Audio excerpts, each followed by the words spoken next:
Hi, I'm Steve Younis. Welcome to the Superman homepage Speeding Bulletin, your Superman news video recapping the events of the week September 2nd to September 8th, 2016.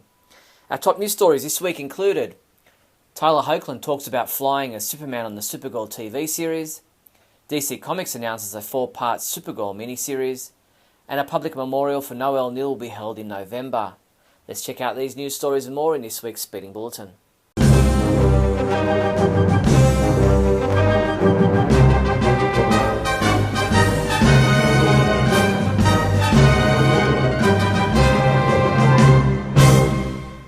In movie news, in a new interview with the Wall Street Journal, Jeff Johns and John Berg, the DCEU's appointed senior creative who are co-producing the upcoming Justice League movie, set the record straight on what the tone for the films will be. Jeff Johns said, "Mistakenly in the past, I think the studio has said, oh, DC films are gritty and dark, and that's what makes them different. That couldn't be more wrong. It's a hopeful and optimistic view of life. Even Batman has a glimmer of that in him. If he didn't think he'd make tomorrow better, he'd stop." J.K. Simmons told ET Online that he's finished filming his part of the upcoming Justice League movie in which he plays Commissioner Gordon. He said, "In this first installment of the Justice League, Commissioner Gordon is not a particularly sizable part. We just kind of introduce him and see a little bit of his interactions with Batman and with most of the Justice League." YouTube filmmaker Strider HD has put together an epic trailer that mashes together the 2016 Batman v Superman Dawn of Justice movie with Christopher Reeve's Superman, Michael Keaton's Batman, and Linda Carter's Wonder Woman. Check it out in full at our website or find Strider HD on YouTube. In TV news, in an interview with Entertainment Weekly, Tyler Hoechlin spoke about being cast to play Superman in Season 2 of Supergirl and how he'll be portraying the character. He said, "It's Superman as I think he was intended to be, which is just an incredible symbol of hope to kids that they can do anything, that they can be good people, and that good people can triumph over evil. You don't have to be dark and brooding and always in the state of masculine toughness." He sits in that very hopeful and optimistic place that Kara tends to be in. We also discovered that the second episode of this new season will be titled The Last Children of Krypton. In another interview with Tyler Hoechlin, EW.com found out whether he's found the flying sequences difficult. He said, "I wouldn't use the word difficult, I would use the word painful after hours 7 or 8. It's a harness that's not necessarily the most comfortable thing to wear." TVLine.com reports that Mon-El will be both friend and foe when he makes his debut in Season 2 of Supergirl.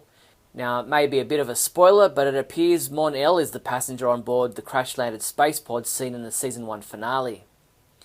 Speaking at a panel at this past weekend Salt Lake Comic-Con in Salt Lake City, Utah, Arrow stars Stephen Amell and David Ramsey reminisced about Diggle's reaction to the first time he met the Flash, and how he might react to coming across Supergirl for the first time in the upcoming 4-way crossover. It really is a big thing. Diggle has to have a reaction to Supergirl. So I decided that maybe he can pee just a little bit.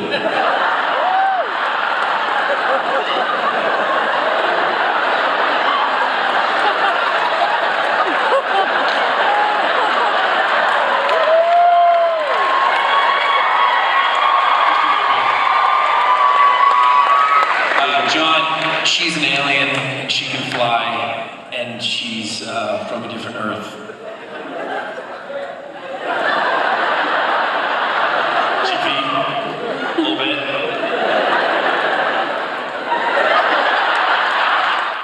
Georgina Campbell has been cast in the role of Lyta Zod for the Krypton TV series. The British actress will play the lead female role, which is described as a member of Krypton's military caste and the daughter of a general, Allura Zod. Lyta Zod serves as a cadet and has also been having a clandestine forbidden romance with Sejel. The pilot is being filmed in Serbia. In response to a fan question on Twitter, the official Hulu support account indicates that Hulu subscribers will be able to watch Smallville this coming October. It is assumed that all 218 episodes from all 10 seasons will be available when the series is available on Hulu next month. In comic book news, The Hollywood Reporter has released information and images for an upcoming 4-issue miniseries titled Supergirl Being Super, which will be penned by award-winning writer Mariko Tamaki with art by Joelle Jones. Set outside of regular continuity, this series will offer an updated take on Kara Zor-El's earliest days on Earth. Look for the first issue of the 4-part Supergirl Being Super to be released on December 28th. comic books we reviewed this week included Justice League of America number 9, which was reviewed by Keith Summerer, who gave it a 5 out of 5, saying, "This book is still set pre-Rebirth, however it was still a great read." James Lance reviewed Earth 2 Society Annual number 1, saying some things in it could have been covered in previous chapters, but he still gave it a 4 out of 5 rating. Injustice Year 5 Chapter 37 was reviewed by T.A. Hewitt, who gave it a 4 out of 5, but questioned, where is this happening? Superman comics available this week from September 7th include Injustice Year 5 Chapter 38 digital comic has been available since September 6th. Aquaman number 6 features Superman and is available in a variant cover. Justice League number 4, which is also available in a variant cover. Supergirl number 1 is available in a variant cover and a variant blank cover. Superman number 6, which is also available in a variant cover. Supergirl Bizarro Girl trade paperback new edition. Supergirl Friends and Fugitives trade paperback new edition. And Supergirl Who is Superwoman trade paperback new edition. These fun snow globes make a great addition to any Superman fan's collection. Get the Kurt Adler Superman lighted glycerin water globe for just $12.59. Or how about this Man of Steel water globe for $50.99? These and other snow globes and water globes are available from your one-stop Superman shop, the Superman Homepage online store at supermanhomepage.com/shop. In other news, on Saturday, November 5th, 2016, a memorial will be held honouring the life and career of the late actress Noelle Neal, best known for her role as Lois Lane in the 1950s television series The Adventures of Superman.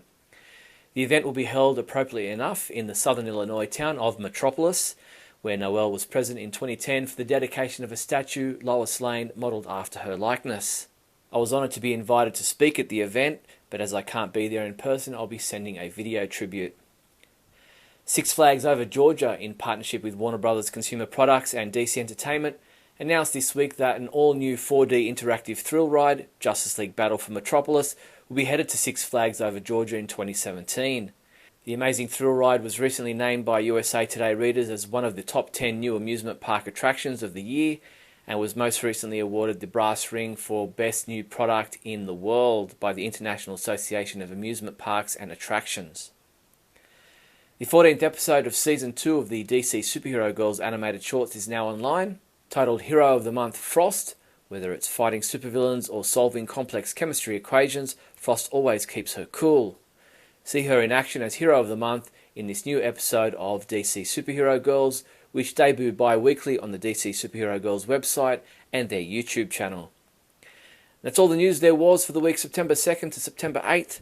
I'm Steve Younis from supermanhomepage.com. Great Scott! Great Scott! Great Scott!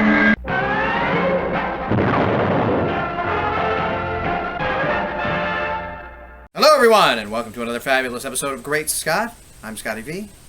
Thanks for watching. So, first of all, I wanted to point out my tie. This is Mullet Superman, but it's not a mullet. Check out the It's Not a Mullet video on Scotty V on YouTube. It was a Great Scott episode we did a number of years ago to shout out to all the people out there who continue and still to this day say that it's a mullet. Hopefully that educational video will go viral and everyone will learn what is and what is not a mullet. Speaking of mullets, the non-mullet occurred in the comics. A few weeks ago I talked about the DC's rebirth and specifically the rebirth of Superman, which I'm still less than enthused with. I'm enjoying it, but I feel like it's really, as I said before, a cop-out to what they had said was going to be a change. I guess the same thing could have been said for the Electric Blue Superman years ago, which they said was going to be permanent, but then when the fans didn't like it, they went back. I knew at the time that they were going to. This was a much different kind of a thing because they were changing the entire line. They were changing all of the books. They were changing the universe in general. They were starting from an earlier place in all the superheroes' careers' lives, and they were trying to make it accessible to new fans. I said this at the time, new fans don't want to read comics, aren't looking for comics, and aren't going to buy comics. So what you have to do, and what they've always tried to do to some degree or another with success to some degree or another, is to keep those fans happy. Now, the problem is many of those fans are old, like myself, older, and will eventually die, and they need a new, as morose as that sounds, that is the way of life. That happens. But this gamble didn't work, so now they've reset it and they've gone back to Rebirth. One thing I said specifically was in issue number 1 of Superman, they were doing Son of Superman, and they showed a very scary kind of a scene where Batman and Wonder Woman showed up. Wonder Woman was armed. Jonathan had burned the cat alive, and he was very upset. And he saw them come and assumed that they were here for him. And when Superman came up to get him, he asked him if they were here for me, and Superman's response was, quickly, quietly, you're coming with me. Very scary. He was in the dark. He was in the shadows. Apparently, there were reviews afterwards that completely understood that this was an imaginary sequence that Jonathan saw from his point of view. Apparently, Superman did come, Batman and Wonder Woman did come, but it wasn't as scary as it appeared, and they were there to talk to Superman, which he then, in the next episode, tells Jonathan that they were actually here to talk to him, and it had nothing to do with John. The problem is I didn't find that clear in the story, and so my response to that was that Superman not only wasn't acting like a good father, but he wasn't acting like a good Superman, which is what's been everybody's problem with the New 52 Superman, that he really wasn't Superman. So then, when in the very first issue, they had Superman kind of not worrying about helping Jonathan, not worried about teaching him how to use his powers, sending him up to his room, not trying to find out what was wrong when he was clearly depressed and upset. That bothered me. So, was this whole story from his point of view? I don't know, but it's not made up, so Superman still, in my opinion, was not acting like a father. However, to correct that, in my opinion, over the next few episodes, and maybe they were planning on doing that from the beginning because they wanted to show the evolution of Superman as a father. Problem is, John's already 10 years old, which means if he's been failing this way from the beginning, then Superman hasn't been doing a very good job, and suddenly is. Now, in 2, and 3, and 4, and moving forward, they have shown him trying to help John. He's been interrupted by the Eradicator and by other enemies, and so John has kind of been helping him to survive. He's been fighting with him, and so alongside of him, he's got his own costume, though I don't know where he got it from. In some panels, they show Superman with the red boots. On some covers, they show him with the red boots. In the book, he seems to still have the blue. So it's a little uneven, and I don't know if everybody knows what page they're supposed to be on, what costume Superman's supposed to be wearing, or how he and John's relationship is supposed to progress. But just to issue this statement that I was incorrect. Apparently everybody saw what I didn't see, and then that was Jonathan's guilt, although I don't think he as a child should have to feel any. If anything, the guilt should be on Superman for not teaching the child about his heat vision and teaching him how to use it safely, how to aim it, how to use it against enemies that are attacking his cat from above, and then that wouldn't have happened. Maybe he could have just burned the eagle or hawk and it would have just flown off, and that would have been fine. But Superman did not do his job, and that's all I was saying at the beginning. Even if he wasn't acting as mean, even if it wasn't as scary as it looked because it was from Jonathan's point of view. But I still say Superman, up till that point, wasn't really acting much like a teaching father or a father who cared why his son was so upset. He just ignored him and sent him to his room. And now they're kind of already fighting against enemies together, and he still hasn't really taken the time. They're learning on the fly, if you pardon the expression, to show Jonathan what the deal is with his powers, explain why the lies, explain what happened, explain why they've been hiding, and try to make him a part of the situation, since he is now a part of the situation apparently by necessity. We'll see how it goes from here. I know that it's evolving. I know that he's learning, Superman and John.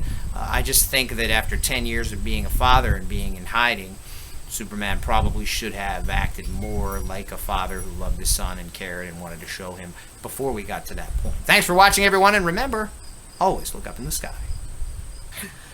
Whew, it's hot out here.